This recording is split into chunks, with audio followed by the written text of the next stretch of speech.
After the Soviet Union launched Sputnik 1, the first artificial satellite, into orbit more than 60 years ago, the floodgates were essentially opened, and mankind enthusiastically began to utilize space for our own technological requirements. As of 2019, in fact, more than 40 nations have placed in excess of 8,000 artificial satellites into low Earth, medium Earth, or geostationary orbit, though less than 5,000 of these remain in orbit, and less than 2,000 of those are still operational, serving the observational, communicational, and navigational needs of the human race.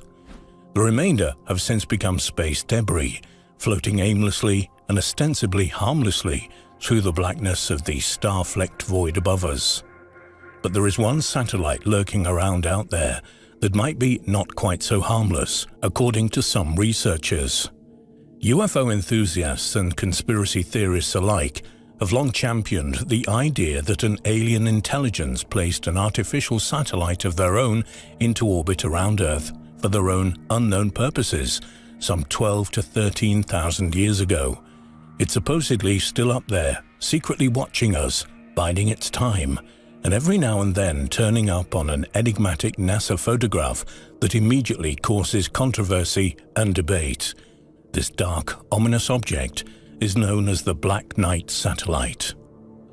Though it is not known who initially named the Black Knight satellite or where the basis for the entire scenario originally came from, proponents of its continued existence usually point back to the late 19th century for the first inkling of its shadowy presence.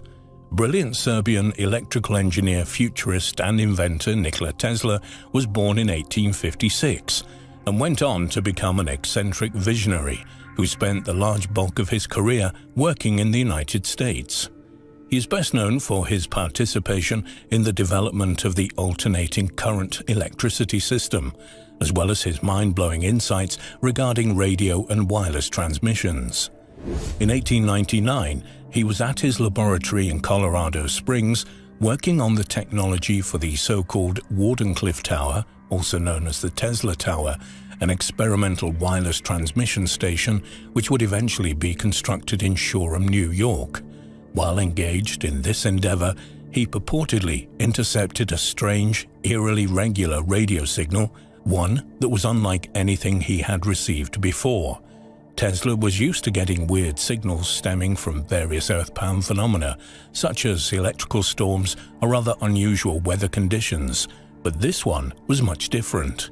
So different, in fact, that he speculated the signals might be emitting from an intelligent source somewhere in outer space. Although he initially hypothesized that the signals might have been transmitted by Martians, later theorists put forth the conjecture that he was actually listening to transmissions from the Black Knight satellite.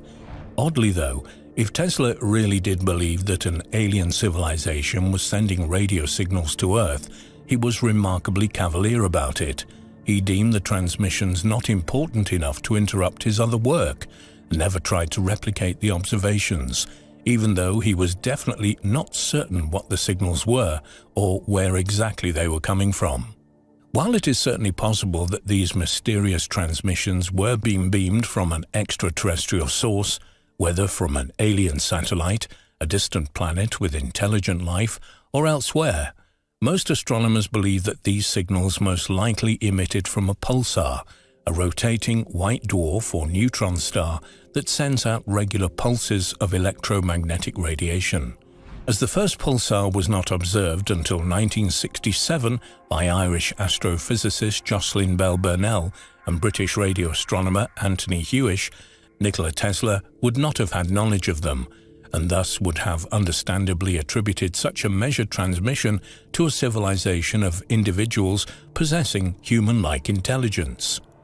But in 1928, nearly 3 decades after Tesla's reception, a novice radio operator in Norway by the name of Jørgen Hals also recorded odd transmissions, later referred to as LDEs, or long-delayed echoes. Again, the origin of these signals was not clear at the time and is still not entirely known now, though Stanford professor Ron Bracewell has introduced the proposition that the echoes are coming from an alien satellite dubbed the Bracewell Probe that has been picking up radio signals from Earth and then retransmitting or bouncing them back down to the planet's surface, causing a several-second delay.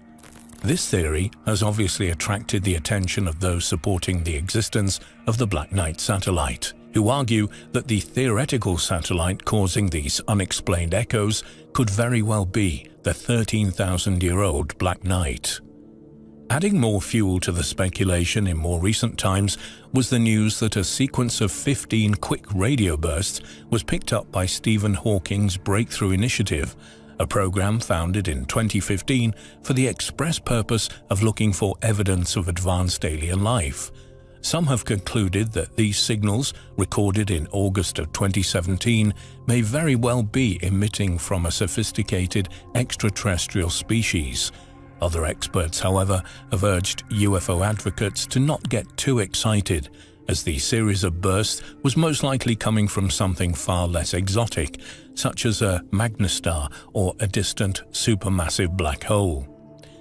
In 1954, two major newspapers in the United States, the San Francisco Examiner and the St. Louis Post-Dispatch, reported that a man named Donald Keyhoe, a retired naval aviation major and UFO researcher, had claimed that the United States Air Force had discovered two satellites of unknown origin orbiting the Earth. As this was 3 years prior to the Soviet Union's launch of Sputnik 1, eyebrows were understandably raised. In the articles, Keyhoe alleged that Harold Tolbert, then Secretary of the Air Force, was fully cognizant of the existence of these satellites and further had supposedly witnessed a silver disk flying through the sky on at least one occasion. Tolbert, for his part, denied ever having said any such thing, but the claims about the inexplicable satellites endured. Though skeptics have tended to dismiss Keyhoe's claims as unfounded or simply embellished or invented for the purpose of selling copies of his UFO book, apparently there was at least one other account of the unknown satellites originating from the Venezuelan Communications Ministry, albeit a few years later. The ministry was in fact tracking Sputnik when they noticed the presence of the two strange objects, which caught their attention due to the fact that they were orbiting in retrograde, moving from east to west. This was highly unusual, as there were very few known satellites launched from Earth in the years following Sputnik, and none of them were orbiting in retrograde. This anomaly would, in ensuing years, be added to the collection of accruing evidence that something like the Black Knight satellite was actually out there somewhere. In 1960, Time magazine published a story concerning the discovery of an unknown dark object in polar orbit around the Earth, which the United States Navy surmised was a Soviet spy satellite. The Department of Defense was quick to explain the sighting away as simply the leftover debris from an Air Force Discoverer 8 reconnaissance satellite which had broken up in orbit, but UFO researchers remained skeptical of this explanation. 3 years later, astronaut Gordon Cooper, while completing his 15th orbit of the Mercury Atlas 9 space mission, was reported to have sighted a UFO that later accounts allege was monitored by tracking stations. Researchers have also pointed to this event as another witness sighting of the elusive Black Knight satellite, but neither the mission transcripts produced by NASA nor the personal transcripts produced by Cooper show evidence of this incident occurring at the time. Though Cooper has denied seeing anything unusual during the Mercury 9 mission, though, he has gone on record as witnessing many other anomalous incidents, the first of which was a UFO sighting he reported while flying over West Germany in 1951. He also claimed to have seen a saucer-type craft landing near Edwards Air Force Base in 1957, and in his autobiography described many other such events he had personally witnessed. Cooper even testified before the United Nations in 1978, urging the world's governments to take reports of UFOs more seriously. Incidentally, in 1964, the British Ministry of Aviation announced a project known as the Black Knight Satellite Launcher, proposed as part of their Blue Streak missile program, which had commenced in 1958. Though there was actually a rocket called the Black Knight rocket that was used to test re-entry vehicles, the Black Knight satellite launcher project apparently never got off the ground and never put any objects into orbit. This abandoned project, while unrelated to the Black Knight satellite, around which so many conspiracy theories have risen, may be where the evocative name for the mysterious object derived from, however.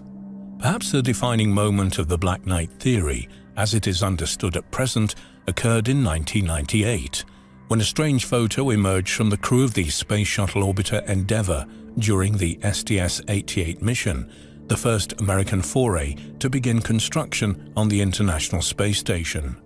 This famous photograph showed what appeared to be a dark, vaguely mechanical-looking object in low Earth orbit, and it was this image that essentially codified the Black Knight theory and got researchers going back in time to search for earlier possible sightings of this bizarre, possibly alien object.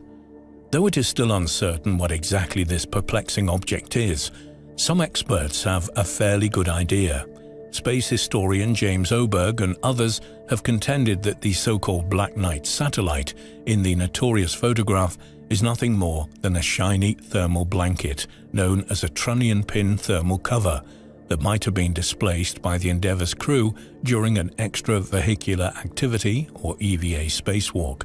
and subsequently drifted off into space, where it was captured by a camera and served as the basis for an entire complex hypothesis concerning millennia-old alien civilizations monitoring Earth. Whether the thermal blanket supposition is true, or whether it is simply a cover story put forth by NASA in order to downplay the existence of a surveillance satellite of unknown origin, is still the source of much speculation, debate, and disagreement. But whatever the outcome of the situation, the Black Knight satellite remains one of the more intriguing space mysteries of the modern era.